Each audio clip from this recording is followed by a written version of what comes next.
GoCast no ar. Hoje para falar com Fernando Mendes, CEO da Global Football. O empresário português tem fortes opiniões sobre o futebol brasileiro. Aliás, você já parou para pensar que a seleção brasileira está em 6º lugar nas eliminatórias da Copa do Mundo e não vence há 3 jogos? É, coisa rara. Vamos saber o que está acontecendo? Eu sou a jornalista Duda Strebe e está começando agora o GoCast, o podcast da GoManage que fala de futebol de um jeito diferente.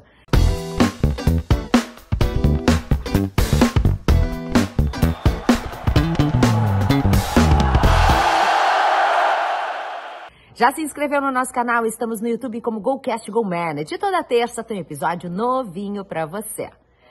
Hoje, diferente, tô aqui em Orlando de férias, por isso tô passando a bola para vocês aí no Brasil, para que vocês conduzam, então, esse bate-papo super importante com o Fernando Mendes. Luiz Henrique Nunes, CEO da GoManage, nosso diretor hoje aqui participando do episódio, José Pedro Villa-Lobos, e também jornalista Norton Cap. A bola é com vocês, meninos. Beijo, a gente se vê. Obrigado, Eduarda. Decidimos tratar deste assunto do futebol brasileiro nesse nosso último episódio do GoCast, por tudo que cerca hoje a situação administrativa do futebol brasileiro, com uma crise muito grande na cúpula da CBF, que foi afastada pela Justiça. E agora o assunto está no STF, né, o nosso tribunal maior aqui, maior instância da Justiça Esportiva, da Justiça Geral, desculpe.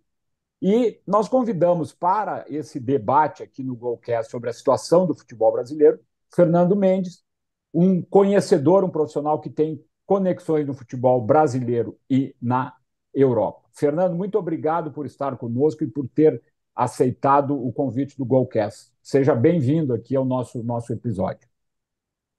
Obrigado, Norton. Obrigado, Luís Henrique. Obrigado, Zé Pedro. É, de facto, um prazer enorme voltar a estar convosco. Como eu dizia em off, é uma responsabilidade enorme, porque eu tenho assistido ao vosso crescimento qualitativo, que é, de facto, extraordinário. Eu tenho-me dado conta da qualidade da discussão que vocês trazem a público e da qualidade dos intervenientes. E vir aqui por uma segunda vez, ser convidado pela segunda vez, é uma responsabilidade tremenda. Espero, de facto, dar continuidade à qualidade que vocês têm vindo a construir e têm vindo a oferecer a quem vos segue, quem vos ouve, semana após semana. Obrigado por isso, estou muito grato, de facto, por esta segunda oportunidade e para falar de um tema que tanto me apaixona, que é o futebol do Brasil. Fernando, você escreveu um texto numa página sua no LinkedIn em que faz uma série de considerações sobre o futebol brasileiro e eu queria que você nos resumisse qual é a visão de alguém que trabalha na Europa, trabalha futebol brasileiro, sobre tudo o que acontece hoje no futebol brasileiro dentro e fora do campo.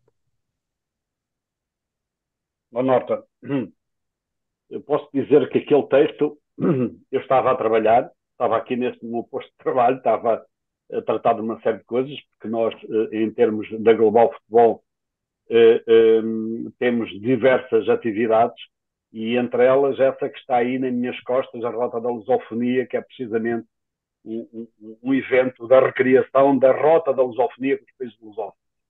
E como eu tenho imensos amigos e trato constantemente com situações no Brasil, seja na área empresarial, seja no futebol, resolvi parar tudo o que estava a fazer e comecei a escrever. Porque acompanho semana a semana aquilo que vai acontecendo no futebol brasileiro e aquilo que vou lendo no LinkedIn, onde vejo imensa gente cheia de qualidade a dar opinião e também muitos papagaios a dar para o ar, a dar muitas papaias, como nós, e são termos tipicamente portugueses de Portugal, quando falamos em dar papaias, fala-se muito e faz-se muito pouco, e daí também Essa também foi uma das razões que me levou a escrever o que eu escrevi. Ou seja, ver aquilo que acontece nos programas. Eu tenho a Sport TV, sigo o futebol brasileiro, passa nos diferentes canais portugueses, vejo a imprensa diariamente, sigo, sigo algumas personalidades do futebol brasileiro. Enfim, há uma relação, há uma paixão enorme sobre aquilo que acontece no Brasil. Porque e considero de facto haver condições absolutamente extraordinárias para haver uma situação completamente distinta. E ela não acontece porque não há vontade. Eu posso esclarecer, posso explicar melhor isto, quando não há vontade. Quando eu digo que não há vontade, é porque quando nós partimos para uma situação, não importa qual ela seja, seja na organização e gestão de um clube ou de uma empresa, e vocês sabem isso, porque são tudo pessoas bem-sucedidas, ou há organização, e nós nos baseamos para organizar, baseamos na competência, ou as coisas não funcionam. Podem funcionar com os amigos, porque têm ligações aqui e ali, vão metendo umas cunhas, vão conseguindo umas... Mas isto é efêmero. E quando tu trabalhas com organização e com competência, as coisas acontecem. Podem não acontecer no imediato, mas num curto prazo, no médio e longo prazo, as coisas vão acontecendo. E aquilo que se passa no futebol brasileiro, na minha ótica, e daí eu ter escrito o que escrevi, tem a ver muito com isso. A dificuldade que o futebol brasileiro, os brasileiros do futebol, eu falo do brasileiros do futebol, como é lógico, a dificuldade que têm de olhar por cima do muro, perceber o que é que se passa do outro lado. Isto tem um pouco a ver também com a dimensão do país, que é tão grande que nem nos damos conta de que fora daquelas fronteiras existe mais mundo, não é? Existe mais mundo. Esse é um problema. E depois, e como vocês sabem, a chegada dos diferentes treinadores portugueses ao futebol brasileiro veio criar precisamente esse burburinho que deveria ter acontecido, um burburinho que deveria ter sido positivo e não negativo. Vejamos como é que a comunicação social, inclusive o ex-presidente do Corinthians, chamou Abel Ferreira. Um rapaz que em Portugal tinha treinado os júniores do Sporting, treinou depois do Braga e chegou ao Brasil, mas como é um rapaz inteligente, estudioso, que depois, no pós-carreira, se licenciou em Educação Física, etc., chegou e com um clube, empresa, com uma senhora que é empreendedora e que percebeu e que com certeza absoluta não terá feito fortuna se não terá feito fortuna se não apostou na competência e na organização das suas empresas. Isto para mim é claro. E ela percebeu que tinha diante dela um treinador com múltiplas capacidades e que lhe podia trazer aquilo que ela se calhar nunca teve no seu clube. O que é que arredondou daí? 2 Libertadores, dois campeonatos seguidos, não é? 2 títulos seguidos. Ou seja, e quem conhece o Abel, e eu conheço o Abel, sou muito amigo, ou conheço muito bem o seu agente, conheço muito bem o trabalho do Abel que ele fez enquanto atleta, depois no Sporting, no Júnior, depois Braga e etc., antes de chegar ao Brasil, e fui sempre acompanhando, porque eu nunca tive problemas de olhar para aqueles que fazem as coisas bem para tentar aprender, ok? E perceber que aquilo que eu acredito, se calhar, precisa de evoluir para outros patamares, não é? É assim que eu olho para as coisas, é tentar perceber aquilo que os outros fazem para aprender, para rever conceitos, para podermos avançar. O futebol brasileiro, e continuando, e sobretudo uma imprensa que, no meu ponto de vista, é extremamente responsável por aquilo que se passa no futebol brasileiro, porque tem dificuldade em em, em, em fazer um trabalho que seja positivo, ou seja, dar opiniões que sejam positivas, que vão de encontro ou que explorem ao máximo aqueles que são novas competências, são novas formas de pensar e poderem transmitir isso para o universo daqueles que os leem, e não estarem constantemente com especulações, baterem nos treinadores portugueses que trouxeram, que se estão aí é porque têm competência, e têm muita competência, qualquer um deles, são gente bem formada, são gente com muita experiência na Europa e no mundo, não são paraquedistas, como eu costumo dizer, não são paraquedistas, e o futebol brasileiro não olhou para eles dessa forma. Não olhou. E, lamentavelmente, eu já disse isto até no vosso programa na primeira vez. Eu, em 1979, tive o primeiro treinador brasileiro, que era o professor Gilvan. E ele chegou, foi a minha reação e dos meus colegas. Onde é que caiu este tipo? Caiu de Marte ou quê? Com conceitos completamente diferentes, em que todos nós beneficiámos da forma que eu tinha de olhar para o futebol, em termos de treino, etc. E nos anos que seguiram, tínhamos treinadores brasileiros com força. Tivemos muita gente cheia de qualidade, e não vale a pena estarmos aqui a enumerá-los, muita gente com muita qualidade que nos levou para um patamar diferente e que levou as cúpulas do futebol, inclusive em Portugal, a repensar o futebol e inclusivamente ao nível do treino, da formação dos seus profissionais, treinadores, etc, etc. Ou seja, nós aproveitámos ao máximo o conhecimento que nos trouxeram os treinadores brasileiros para evoluirmos. Entretanto, o futebol brasileiro, vá-se lá saber porquê, e os treinadores tiveram alguma dificuldade ou porque entendem que aquilo que sabem é suficiente. Eu não sei muito bem, e eu, no tempo que estive no Brasil, tive a oportunidade de falar com imensos treinadores e foi uma surpresa.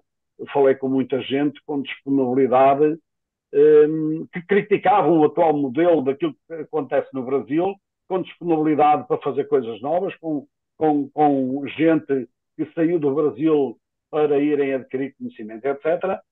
Mas, no grosso modo, realmente aquela cúpula que gera o futebol brasileiro tem essa dificuldade. Porquê? E aquilo, como eu digo, naquele documento que eu escrevi, porquê? Porque ainda prevalece o esquema, o compadrio, o amiguismo. E enquanto isso não for combatido, eu confesso que esta nova direção, que agora foi destituída, esta direção da CBF, eu fiquei convencido, até por as coisas tão más que tinham acontecido anteriormente, e pelo discurso inicial eu fiquei convencido que iriam fazer algo positivo. Afinal, não. Os valores pelos quais se deviam reger estes dirigentes e da cúpula máxima, de facto, estão completamente pervertidos, porque há muito dinheiro em jogo e, de facto, o dinheiro é o pior inimigo do homem, principalmente do homem mal resolvido, do homem egoísta, que pensa só no seu próprio benefício, quando se esquece, e neste caso a CBF, um país como o Brasil, com o potencial que tem o Brasil, eu penso que eles poderiam não ganhar no imediato, mas no curto, médio e longo prazo iam ganhar muito mais se tivessem uma atitude proativa, fossem à procura da competência, fossem à procura de facto resolver os problemas do futebol brasileiro. Isso não aconteceu, não acontece, não vejo a imprensa a cobrar. A única coisa que eu vejo é a imprensa a cobrar ao Abel, porque ele é um arruaceiro, porque ele é isto, porque é aquilo. Mas ainda hoje ouvia o Hendrick na apresentação no Real Madrid. Felizmente que eu tive Abel, e é um menino com 17 anos, felizmente que eu tive Abel como treinador. Fernando, em primeiro lugar, né, prazerzaço te receber, né, tá aqui contigo mais uma vez. E repetir no ar aqui o que eu disse nos bastidores, né? A segunda oportunidade a gente só dá para quem é craque, é importante, né? Para quem não é, não tem a segunda oportunidade, né? O... Mas, assim,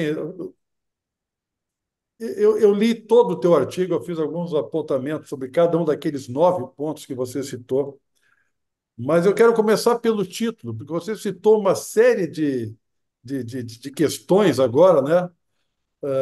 Que falam do que é o futebol brasileiro, dos problemas que ele teve no passado mais recente, nos problemas que ele tem. E eu quero dizer que eu concordo em quase tudo contigo. Até nós temos aqui entrevistado algumas pessoas, e eu digo que eu sou um pessimista em relação ao momento do futebol brasileiro e ao futuro imediato do futebol brasileiro. E quase sempre discordam de mim, né? Dizendo, não, o futebol brasileiro está num outro momento, está melhorando, está recebendo investimento, tem uma outra coisa acontecendo na questão das ligas, das SAFs, e o Brasil sempre é favorito em qualquer competição, né? Quase sempre discordam dessa visão pessimista que eu tenho e que, de certa forma, tu está colocando aqui também, mas repito, né? Falando do passado e do presente. Mas tu deixa uma questão no ar, que é o título do teu artigo, que é Futebol Brasileiro, para onde vais? Para onde você acha, agora falando do futuro, para onde você acha que vai o futebol brasileiro se nós não atacarmos essas questões todas que você cita e outras que a gente sabe que tem também? E, claramente o futebol brasileiro ou para para pensar as cúpulas do futebol brasileiro.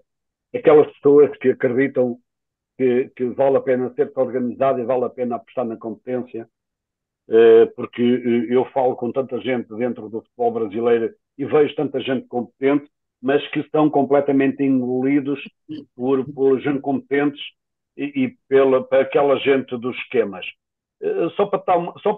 Aqui uma pequena introdução. Há 2 anos atrás, há um clube que na altura estava na Série A e em contacto com um amigo chegámos à fala com o presidente do clube, que depois passou o responsável do futebol de formação, futebol de base, e foi-me pedido, o presidente pediu-me para eu reorganizar, preparar um projeto de estruturação de futebol de formação. E eu, assim o fiz, gratuitamente, para que saibam, ok? E tenho imensa coisa feita.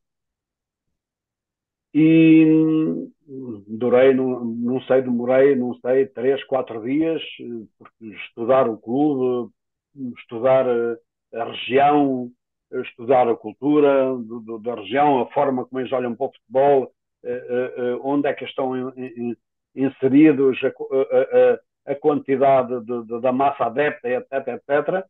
E preparei o documento e quando o entreguei, no dia a seguir, o sujeito, que era na altura o diretor, disse: Fernando Mendes, eu não posso fazer isto.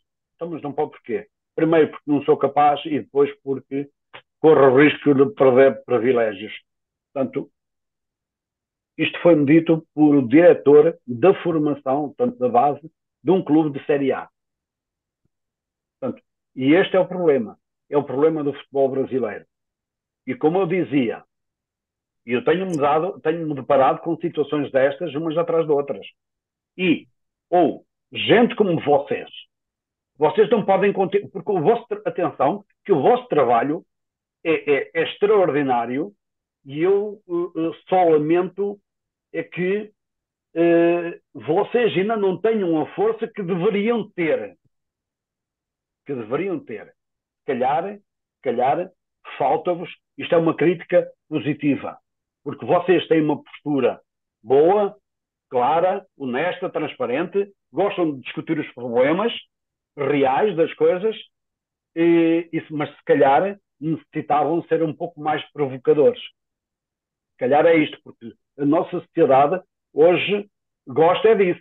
Não gosta de gente certinha, não gosta de gente que pensa, não gosta de gente que diga as coisas como elas são. Não, gostam é de gente que manda umas papaias para o ar, etc. Mas não é. Portanto, vocês têm que especular um pouco mais, têm que fazer um pouco mais de barulho, porque O Brasil do futebol deveria escutar-vos aqui semana a semana. Deveria. Porque se vos escutassem, Luís, se calhar encontravam aqui algumas ou muitas das soluções para o futebol brasileiro. Não tenho nenhuma dúvida, porque vou acompanhando aquilo que vocês vão fazendo. E, portanto, o futebol brasileiro, ou de facto, para pensar e acabam com a palhaçada, que é a palhaçada, dos clubes da Série A e da Série B estarem a disputar os campeonatos estaduais, ok? Que isso é uma palhaçada que não se vê, é terceiro mundista. É terceiro mundista. Uma equipa desta e um jogador, um atleta que queira progredir, não pode estar a competir de 3 em 3 dias a fazer milhares de quilómetros. Não pode. Estamos a disputar uma equipa altamente profissionalizada a disputar um estadual com pernas de pau. Não pode. Portanto, esse é um dos problemas. Realmente, ou o futebol brasileiro, ou as pessoas do futebol brasileiro, aquelas pessoas que acreditam que é necessário fazer algo, param para pensar e repensam todo o tecido futebolístico, ou então, como eu falo com meus amigos, com aquilo que eu vou vendo, nem com a introdução das SAFs, porque as SAFs estão a funcionar um pouco como os grandes inimigos do tecido brasileiro, do tecido do futebol brasileiro, porque são meia dúzia de SAFs e não têm a força necessária para poderem, de facto, darem a volta ao texto e poderem partir para um tipo de organização completamente distinto. Portanto, não acredito que se não houver de facto uma reflexão profunda e com a imprensa completamente envolvida de forma positiva nesta discussão, porque tem que é uma imprensa que passa a palavra, eu não acredito que haja uma solução. O que eu vejo é um futebol brasileiro cada vez mais afundado nos seus problemas. Porque vejamos a seleção. Eu, pela primeira vez, estes 3 últimos jogos da seleção brasileira, recusei-me a ver. Não vi. Vou ver o quê?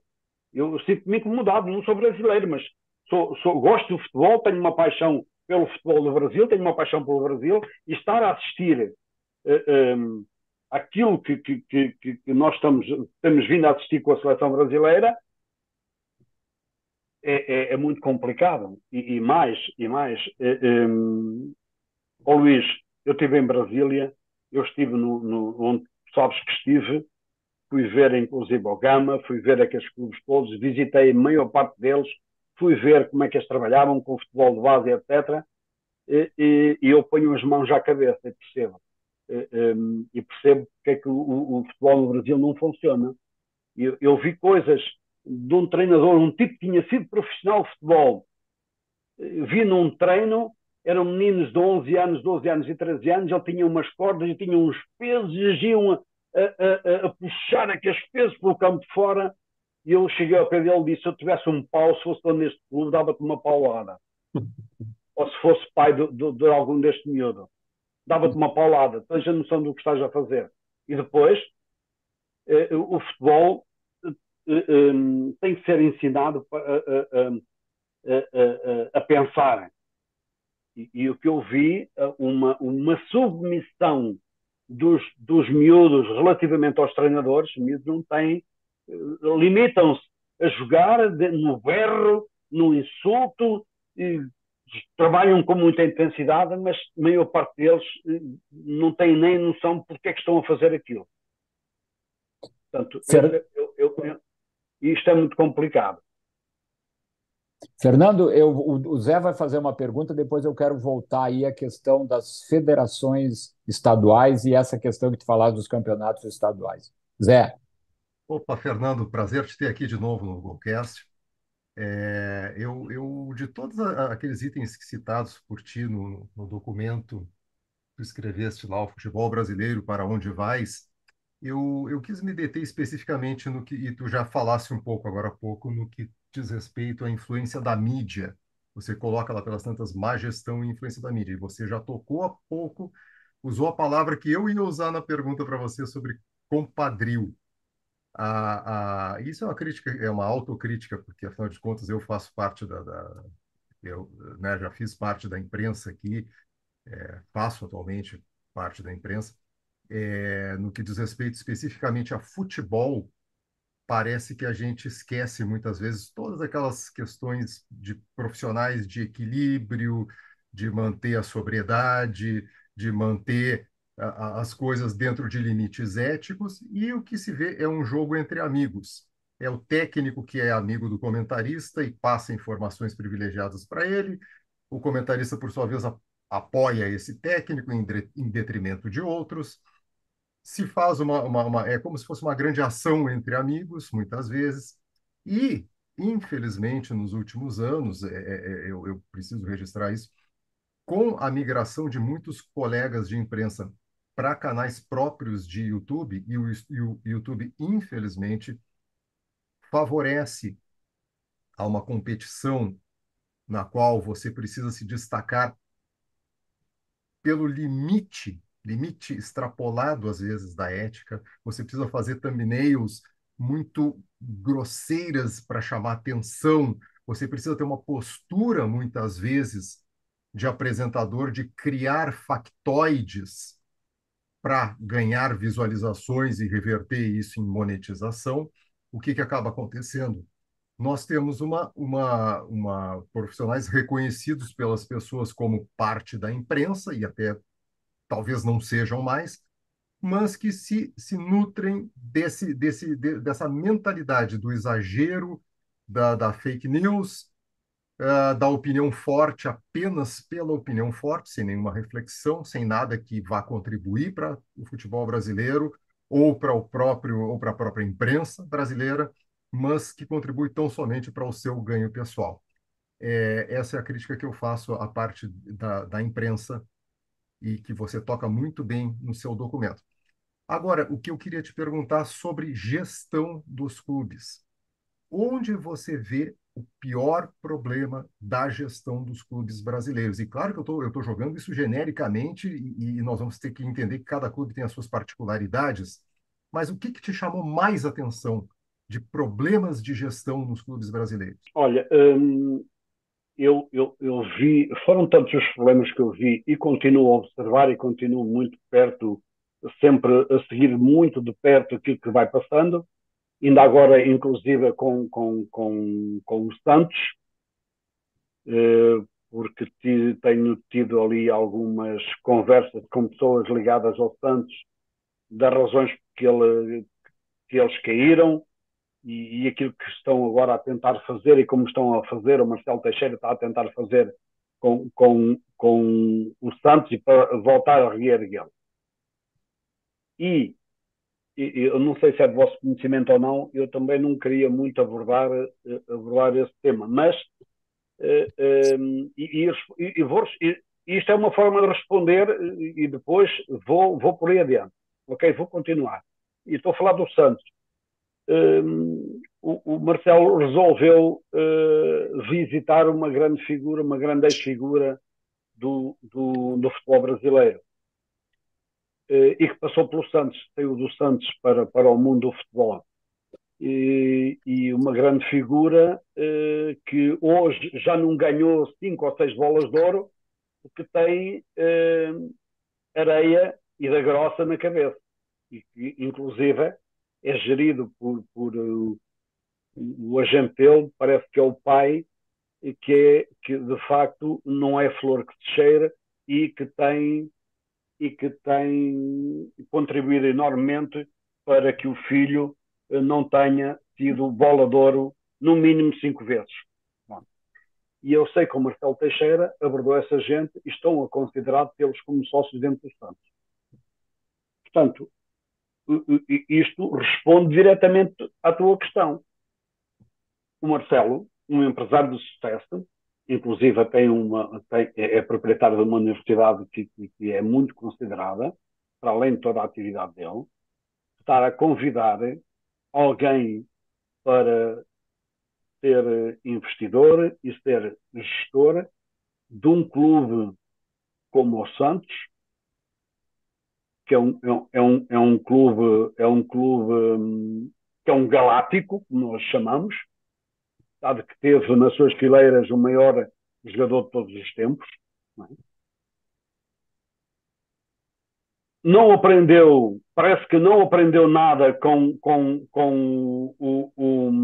as razões porque o Santos desceu da divisão, e está a privilegiar o dinheiro, as influências que não são nada claras em prol da competência, da organização da competência, de dizer assim, meus senhores, caímos na segunda liga, agora é o momento para começar do zero. Vamos reorganizar. Toda a gente criticou o Ronaldo Fenómeno quando ele chegou ao Cruzeiro e varreu tudo, mas tudo. Não ficou lá ninguém.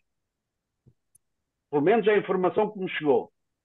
Não ficou ninguém, varreu toda a gente e foi buscar gente nova, sem vícios e formada por ele e em função do que era o foco do clube e os objetivos do clube.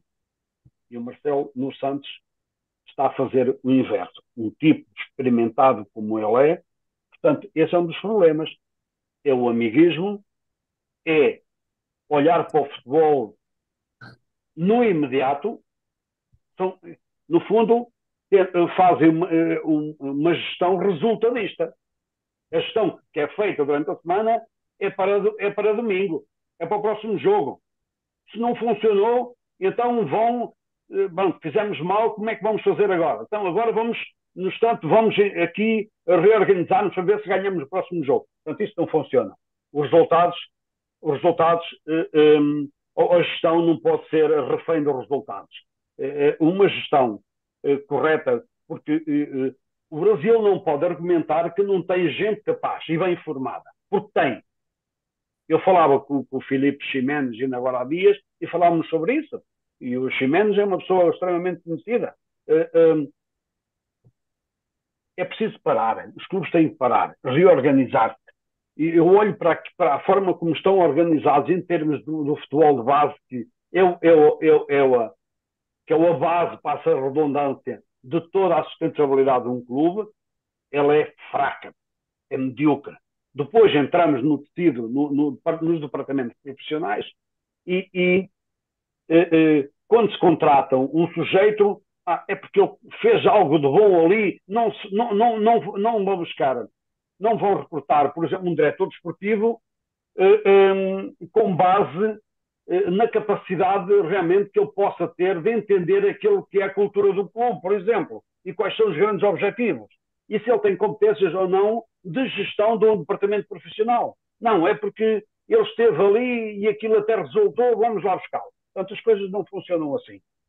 Tem que, de facto, os departamentos, e depois também percebi que toda a gente, que todos os departamentos, toda a gente, de alguma forma, influencia aquilo que vai acontecendo. Depois, ainda há os conselhos dos conselhos, ainda há aquela coisa estranha que eu vejo nos sites dos clubes, as ouvidorias, não é? As ouvidorias, não é?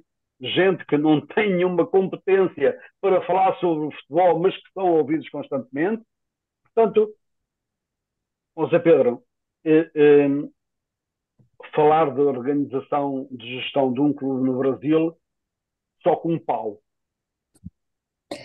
Fernando, é extremamente difícil, muito difícil. Fernando, é extremamente difícil e a gente vivendo aqui essa situação, e tu fizeste uma referência sobre a questão dos campeonatos estaduais. Para muitos, e para mim inclusive, as federações estaduais que alimentam esse poder da CBF são capitanias hereditárias. É a coisa mais retrógrada no Brasil, são as federações estaduais de futebol. Elas se perpetuam através de tudo isso que tu falou, de amizade, de clientelismo, de politicagem, e não se consegue quebrar esse modelo. Eu estava lendo que agora um possível candidato ao cargo de presidente da CBF, com um histórico de pai e avô, que é o Sveiter, neto, ele já tem apoio de 9 federações e, portanto, ele poderia ser candidato. Hoje, para ser candidato ao cargo de presidente da CBF, você precisa ter apoio de federações e de, no mínimo, 4 clubes. Parece que isso não se consegue quebrar no Brasil, essa ligação das federações com o futebol, com a cúpula. E os estaduais, os campeonatos estaduais, como você falou, que é coisa de inacreditável que um país de ponta no futebol tenha campeonatos estaduais, alimentam todo esse processo, porque eles são a base de onde as federações conseguem manter seu poder, organizam seu campeonato, têm representatividade e mantêm esse status quo. Os clubes, por sua vez, numa tentativa frustrada de criar uma associação única, uma liga, racharam também. Alguns comandados pela Federação Paulista de Futebol, que tem uma imensa força. Como se quebra isso? Porque nós aqui, jornalistas, e quem gosta do futebol, mais ou menos entende isso e consegue fazer essa leitura. Mas é impossível quebrar, ou nós não encontramos um caminho. Tem um caminho, tem uma alternativa, não se pode misturar com a justiça comum, é uma série de coisas que a própria FIFA, a Conmebol, não permitem, e até a Confederação Brasileira de Futebol hoje está sob supervisão, porque aconteceu um fato que envolve a justiça comum aqui no Brasil. Como quebrar isso? Porque nós não temos uma liderança hoje no futebol brasileiro capaz de chamar essa responsabilidade e mudar esse jogo. E aí eu concordo contigo, não há futuro nesse formato. Não há futuro, não há nenhum futuro.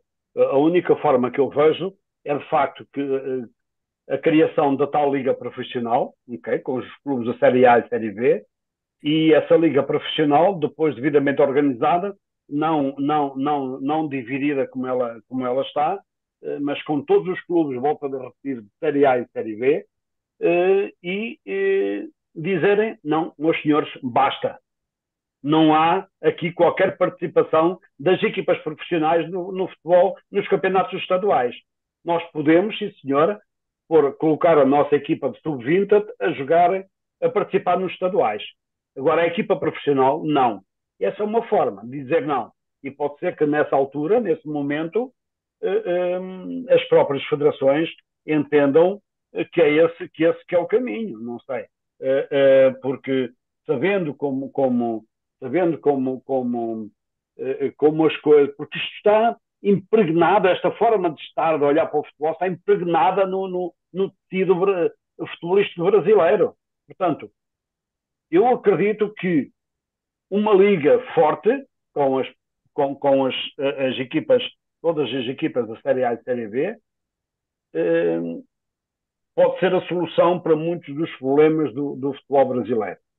Se ela for gerida por homens do futebol, independentemente de gente longe dos holofotes da política, gente longe dos holofotes, das más influências que são criadas dentro das próprias federações. E eu assisti a isso, estive em reuniões e na organização do campeonato estadual de uma dessas federações. É completamente surreal. Eu não falo só porque ouvi dizer. É completamente surreal. Surreal. Portanto, que eu vi as equipas... e isto é assim, porque não foi só onde eu vi. E acontece no Brasil todo. Há equipas que não têm um campo para jogar. Não é? No entanto, têm uma equipa. Não têm futebol de formação. No entanto, têm uma equipe que vão jogar o estadual e que depois pagam 2 ou 3 meses, depende se vão conseguir ganhar mais jogos, alguns jogos ou não, para continuar. E pagam 2 ou 3 meses aos seus atletas e não pagam mais. E depois os calendários são ajustados em função da realidade em que havia 14 clubes e havia em 14 clubes para jogar a série principal desse estadual e havia 4 ou 5 campos. No entanto, havia 14 clubes. Portanto, isto é surreal. E por acaso, aquele estadual não tem nenhuma equipa na Série B nem na Série A. Mas se tivesse, era igual. Portanto, eu acredito que este problema que se resolve com mais. Tenho que terminar a dizer o seguinte: como é que como é que os clubes se desmarcam completamente das necessidades que o futebol exige? Eu vi. Temos eu vi uma federação organizada, eh, eh, com uma organização em cima do joelho.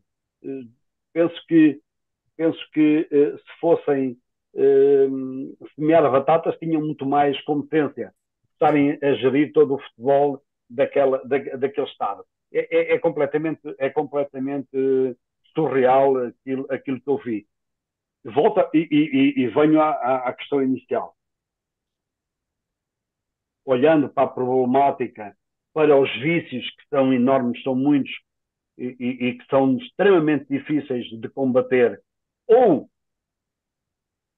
a nível governamental nomeiam de facto uma equipa isenta, se é que isso é possível, mas eu continuo a acreditar que sim, e que digam, meus senhores, agora vamos todos parar e vamos pensar o futebol brasileiro, Fernando, obrigatoriamente. você fala de vícios tão difíceis de combater, assim, a impressão que se tem é que são coisas extremamente simples e fáceis de fazer, mas não existe a ação para que se realmente faça, né? Você citou uma coisa que a gente também comenta muito aqui, que é óbvio, né? Aqueles objetivos sempre de curtíssimo prazo, ou seja, ganhar o próximo jogo, né? Classificar na semana seguinte, sempre tem objetivos de muito curto prazo, né? E é impossível, né? E tu tem que pensar num clube de futebol como tu pensa numa grande empresa. É impossível tu ter profissionalização e gerir o teu clube ou a tua empresa estrategicamente, pensando sempre no curto prazo, porque o pensamento tem que ser de longo prazo, tem que ser uma visão de longo prazo. Tu citasse outra frase que tu disse lá no começo, que gosta de ver o que os outros fazem para aprender, né? Isso também é um princípio básico da administração, olhar as lições aprendidas do passado. E o primeiro ponto que tu coloca lá no teu artigo é o contraste entre o sucesso histórico e a crise atual do futebol brasileiro, né? Um notável pentacampeão que parece estar em declínio. E aí eu te digo, olha, histórico não é garantia de nada, né? O histórico não te dá garantia de continuar sempre vencendo. O histórico talvez sirva para te acomodar. Olha, eu já ganhei tanto que se eu vou continuar fazendo do mesmo jeito, eu vou continuar a ganhar. Não, mas o mundo muda, o futebol mudou e não se pode fazer nada do mesmo jeito se a gente quer evoluir. Então, eu acho que o Brasil não deixou de formar jogadores. Continua sendo o maior exportador de jogadores no mundo.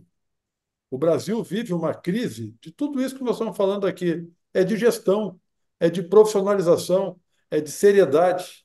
É gestão que falta ao futebol brasileiro. E a gente não aprendeu com o passado ou não estudou o passado para que a gente possa ter um futuro melhor.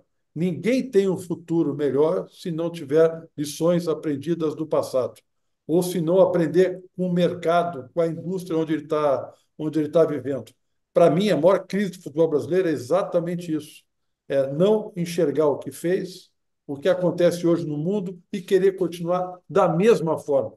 Campeonatos regionais, né? Você chamou de palhaçada, o Norton chamou de absurdo, e a gente pode chamar de tudo isso e mais um pouco. Mas é o que sustenta, como o Norton disse, as federações, que sustentam a CBF. E aí o que acontece?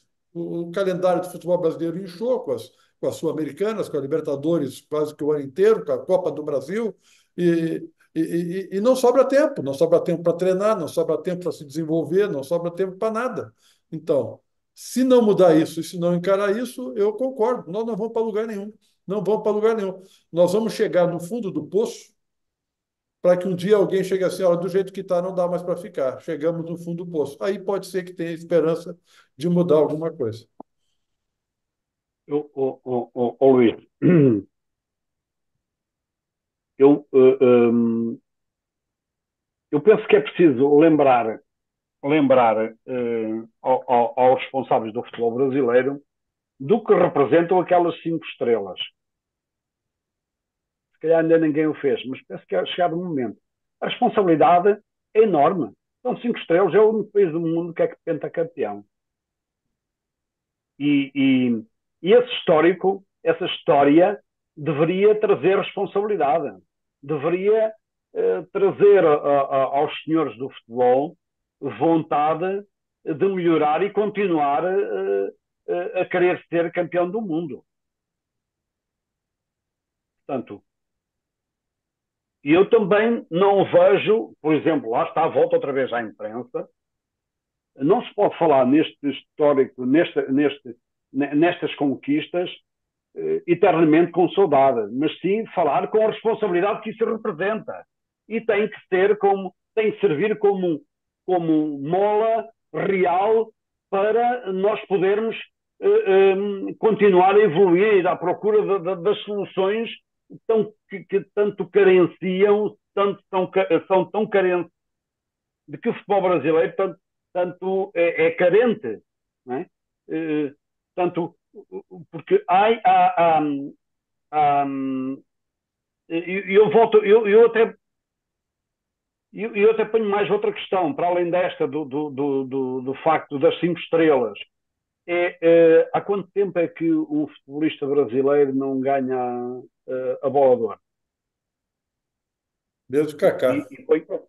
E coloco outra questão. Porquê é que a Argentina é campeã do mundo? A Argentina tem mais potencial. Por que a Argentina é campeã do mundo, tendo menos condições, menos recursos, um país que Não, vive uma crise financeira enorme, como é que ela consegue? Exatamente, eu ia para dizer isso. A Argentina é mais rica que o Brasil. O Brasil é a nona economia do mundo, segundo os últimos dados, é a nona economia do mundo. O Brasil é autossuficiente. Estamos a brincar. Não faltam universidades, não faltam gente, porque os inteligentes não estão na Europa. Os inteligentes estão no planeta todo. Depois, nós olhamos para... por muito que eu não gosto dos ingleses, a verdade é que, e ainda hoje ouvia o Xavier Tebas a dizer, e sobre esta decisão da Comissão Europeia de impedir a UEFA de sancionar os clubes relativamente à vontade que eles têm de criar a Superliga Europeia, e o Tebas depois dizia, de facto, nós temos que olhar para a Inglaterra, que hoje tem o domínio do futebol, roubaram-nos o domínio a nós espanhóis, o domínio do futebol, e por uma razão simples. A Inglaterra organizou-se completamente. Eles em 2 ou 3 meses acabaram com o oliganismo, que era uma coisa brutal. O VAR ou funciona hoje, que foi introduzido, ou quem prevarica, quem erra realmente com situações graves, é colocado, é pura e simplesmente suspenso. Ou seja, há uma defesa completa, total, do futebol, da indústria do futebol. E, portanto, não me digam, a mim, que o Brasil não tem esta capacidade. Claro que tem. O que não falta é capacidade no Brasil. De gente inteligente, com grande capacidade, com grande... Vejam só o que é que o Brasil aproveita dos grandes jogadores brasileiros que jogaram na Europa. Ganharam Champions League, Ligas Europas, ganharam campeões na Espanha, na Alemanha, na Inglaterra, na Itália. O que é que o Brasil aproveita destes ex-atletas? Zero, muito pouco. No entanto, e dou-vos aqui um dado, Norton, desculpa lá, dou-vos aqui um dado, eu estou a tentar colocar o Michel Salgado, com tudo aquilo que ele representa, um tipo extremamente inteligente, continua a ser o embaixador do Real Madrid. Tem um clube e uma academia no Dubai, é embaixador da UEFA e da FIFA, um tipo extremamente inteligente, um gestor não só a nível do futebol, mas também ao nível empresarial extraordinário, e estou a tentar colocá-lo no Brasil enquanto treinador e não consigo. Porque ele não tem currículo do quê? Ganhou 2 Champions League, ganhou não sei quantos campeonatos na Espanha, e seleção de Espanha, Inglaterra e etc. E com tudo aquilo que ele pode trazer como mais-valia relativamente para o futebol brasileiro, eu não consigo colocar o Michel Salgado como treinador no Brasil. Mas Fernando, este é o problema. Fernando, o futebol se globalizou, o futebol mundial cada vez é mais aberto, é mais sem fronteiras, e o futebol brasileiro está cada vez retrocedendo mais. Nós vivemos uma incoerência histórica, e aí são várias razões, mas eu volto a dizer, o Zé Pedro falou, e tu já também tivesse uma referência à imprensa, que, na minha opinião, eu fico muito impressionado que o jornalista esportivo brasileiro, antes de qualquer Copa do Mundo, antes de jornalista, ele torce para o Brasil. Para mim, isso é inadmissível. E como o Luiz diz, o Brasil é sempre favorito. Eu nunca vejo... Eu, há 20 anos que não vejo o Brasil favorito a nenhuma Copa do Mundo, e não ganhou mesmo. E na imprensa brasileira, o Brasil é sempre favorito. Eu não sei de onde que tiram isso. Então, o Brasil evolui enquanto futebol no sentido de abertura, porque nós temos problemas arraigados na imprensa, que é xenófoba. Muitos colegas jornalistas têm uma xenofobia impressionante, e num sistema feudal comandado pelas federações, com apoio de clubes. Eu vivi uma situação no Internacional que não vou aqui detalhar, porque seria antiético da minha parte, mas que mostra essa relação de clube com a federação, o que para mim é inadmissível. Mas esse é o nosso momento. O Brasil vai contra tudo que está acontecendo no mundo do futebol. Então, assim, e não há, e eu volto a dizer aqui para encerrar, eu não vejo uma liderança hoje no Brasil capaz de buscar essa mudança. Não há. O Ronaldo Fenômeno, talvez, né, se o Cruzeiro, com a SAF que ele comanda, tiver uma certa, digamos, equilíbrio, conseguir se manter e crescer e voltar a disputar títulos, pode vir a ser até um nome que surja aí como potencial para mudar esse jogo. Mas o futebol brasileiro, como tu falaste do Salgado, não aproveita os talentos, os jogadores, os ex-jogadores. O Brasil aproveita o jogador como comentarista, no máximo, o que é um erro. Então, assim, o Brasil vive uma involução e uma contradição em relação a tudo que acontece no futebol mundial, na minha opinião. Não, sem dúvida. Eu quando estive aí a última vez, de facto, na discussão com o tal presidente, da Federação, e inclusive o Luís sabe quem é que eu estou a falar, e também presidente do tal clube, numa reunião conjunta, eu falava-lhes num projeto, meus senhores, veja, aliás, falámos sobre isso ao Luís, vamos fazer um trabalho, tenho total disponibilidade para ajudar a Federação a crescer na sua organização, como fazer as coisas, mas temos que pensar aqui num projeto a 5 anos. E disseram-me claramente que eu estava maluco. Agora vão estar a fazer um projeto a 5 anos. O que é que vou fazer agora num projeto a 5 anos?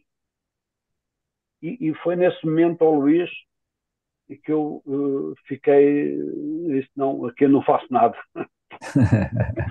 Aqui eu não faço nada. Portanto, é complicado. Portanto, eu não sei mais o que é que posso dizer, porque há bocado o Zé Pedro, quando ele me questionava, porque fica muita coisa para dizer relativamente à gestão do futebol, dos clubes, não há vontade política, não há vontade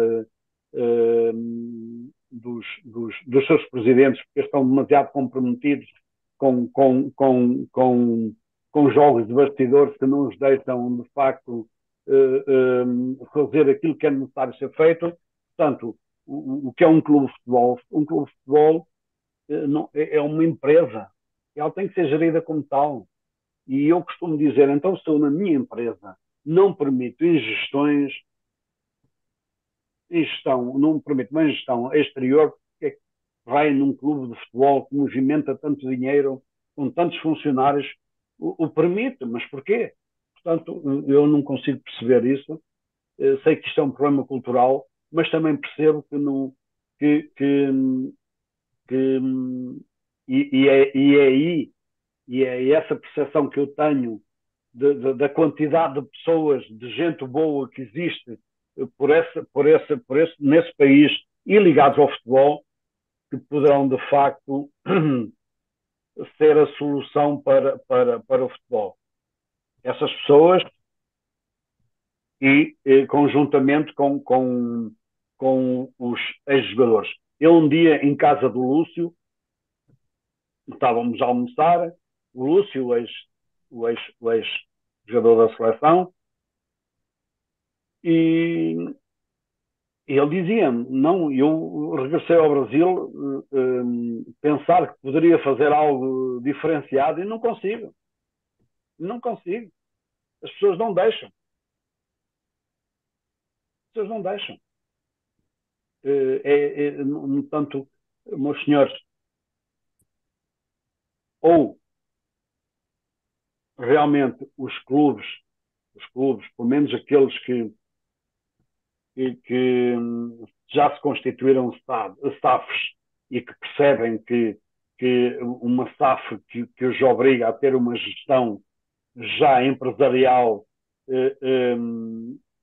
coerente e com base na competência, e que esta gente comece a criar, de facto, influência para que a maioria dos clubes, ou na sua totalidade, se organizem numa liga e que possam, de facto, eu bato aí, porque acredito que há muita gente boa e com grandes capacidades, e eu tenho essa percepção e acredito sinceramente que realmente digam basta, agora não é CBF, não são as federações, nós agora vamos organizar o futebol profissional. Porque isso pode acontecer, porque o futebol brasileiro, eu não sei o que é necessário para baterem mais no fundo. É que a seleção é de facto o espelho do futebol do país. Aqui é uma bagunça de todo tamanho. Então, a Confederação Brasileira de Futebol, com todo o respeito pelo Fernando Diniz, que ele próprio não deveria ter aceito esta situação. Ele próprio não deveria ter aceito a situação em que aceitou para estar a comandar a federação. Sim, senhor, eu vou, mas tenho que me desvincular do meu clube. Portanto, isto é a bagunça total. Acho que não podem bater mais fundo. Fernando, a gente tá indo aqui para os finalmente, mas eu queria colocar só mais uma questão. Essa questão aí da competência, 100% de acordo, né? Foi até uma frase também que tu disse lá no final, ou se baseiam na competência ou não funciona. Isso vale para qualquer organização do planeta, até mesmo para times de futebol, né? Ou a gente cria uma gestão que se baseie no conhecimento, na formação, na gestão por competências, onde a gente não vai chegar em lugar nenhum, como nenhuma empresa vai chegar a lugar nenhum. Mas eu queria falar da questão que você colocou ali sobre uma resistência particular a treinadores estrangeiros, especialmente os portugueses. Concordo que rolam críticas, como rolou do presidente do Corinthians, talvez mais pelo Abel estar no grande rival, que é o Palmeiras, do que crítica mesmo, mas parece ele querendo dar uma zoada no adversário do que propriamente criticar o Abel. Mas tu vê que nós fizemos também um programa um tempo atrás aí que a gente falava de que na Série A do futebol brasileiro, nós tínhamos, não lembro o número exatamente de cabeça agora, 12 ou 13 treinadores estrangeiros, né? Tínhamos um ou dois uruguaios, acho que uns cinco argentinos, mas ainda naquele momento do programa nós tínhamos sete treinadores portugueses. Alguns foram muito bem-sucedidos aqui, como foi o Jorge Jesus, como é o Abel, né? Como é o Caixinha, mas né, outros realmente passaram pelos mesmos processos do que passam os treinadores brasileiros, inclusive, né? O Bruno Lage, quando ah, ocupou o lugar que era de um outro português que fez uma bela campanha, ele não foi Luís muito Castro. bem, né, o Luiz Castro, ele não foi muito bem no período que ele teve aqui. Eu não acho que tenha essa resistência exatamente. Tanto que nós tínhamos mais de 60% dos clubes com treinadores estrangeiros. Isso pode ocorrer por alguns setores da imprensa, por alguns outros ah, meios, né, que defendem alguma causa, algum treinador, algum amigo, enfim. Mas eu não enxergo muito essa resistência. Por que tu colocasse que existe uma resistência, especialmente a portugueses? Não, precisamente por aquilo que eu vou lendo na imprensa, por aquilo que eu vou vendo do que vai acontecendo no dia a dia. E é uma realidade, sobretudo tem havido ataques da imprensa que são absolutamente miseráveis. Eu volto a dizer, quando aconteceu o inverso, nunca ninguém, nunca se levantou voz nenhuma contra os treinadores brasileiros e tivemos um selecionador, inclusive, brasileiro, portanto, tivemos Abel Braga, tivemos Paulo Autuori, tivemos gente que bolas, nós queríamos era ter muitos mais destes, né? Gente diferenciada, gente com capacidade que nos permitiu refletir e perceber que aquilo que estávamos a fazer estava errado, tivemos que nos reinventar. E aquilo que eu vejo, aquilo que eu assisto, e eu falo todas as semanas com amigos meus dentro do futebol brasileiro, e que falam precisamente nesse que é incompreensível estes ataques aos treinadores portugueses. Eu não vejo isso por parte dos atletas. Penso que eles que gostam de trabalhar com eles. Nunca me apercebi de ver nem os mais preguiçosos, porque normalmente os mais preguiçosos, em termos, quando falo de atletas, por este motivo ou aquele, não jogam tanto. Eu nunca vi nenhum ataque aos treinadores e aos seus métodos, aos treinadores portugueses. Agora, vejo em termos de imprensa, e eu quando me refiro a esta questão, de facto, é mais pela imprensa, porque nós sabemos a força que tem a imprensa e a força que tem junto das massas adeptas que, na sua maioria, são pouco pensantes. Tanto faz ser no Brasil como fora do Brasil. As massas adeptas normalmente são pouco pensantes, querem resultados. E quando existe uma imprensa, porque eles não sabem aquilo que se passa no dia a dia, mas a imprensa alimenta-lhes este mal-estar. Portanto, é por aí que eu vou, Luís. Não porque o que eu vejo em termos de dirigentes, se eles, os dirigentes dos clubes, vão contratar treinadores portugueses, eu não sei se é porque realmente acreditam neles ou porque estão na moda. Ainda não percebi muito bem quando vão contratar os treinadores portugueses.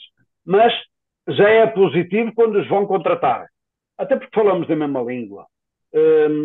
E isso ajuda a quebrar muitas barreiras e pode ser uma mais-valia. Agora, a imprensa, e eu tenho uma série de coisas guardadas, de gente com responsabilidade dentro do futebol, a dizer coisas que até deveria era dar prisão. Estou a exagerar um pouco, mas, portanto, é sobretudo pela imprensa esta resistência. Porque eu também, eu nem sequer,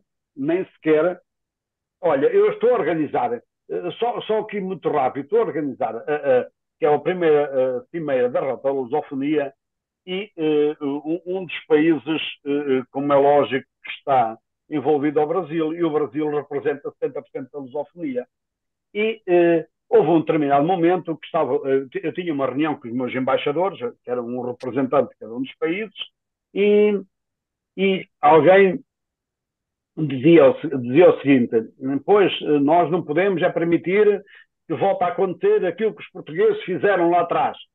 Eu assim, se tu tens, esse é um problema, se tens aí alguma teia de aranha na cabeça, é o momento de tu a limpares, porque eu não tenho, o que eles fizeram lá atrás, bem ou mal, está feito, nós não vamos mudar nada, e temos essa consciência, é agarrar a oportunidade para, e se somos gente inteligente, para não repetir esses erros. Vamos cometer erros novos, mas não vamos cometer esses erros, vamos aprender, temos que ter aprendido, vamos aprender e fazer coisas novas, coisas boas.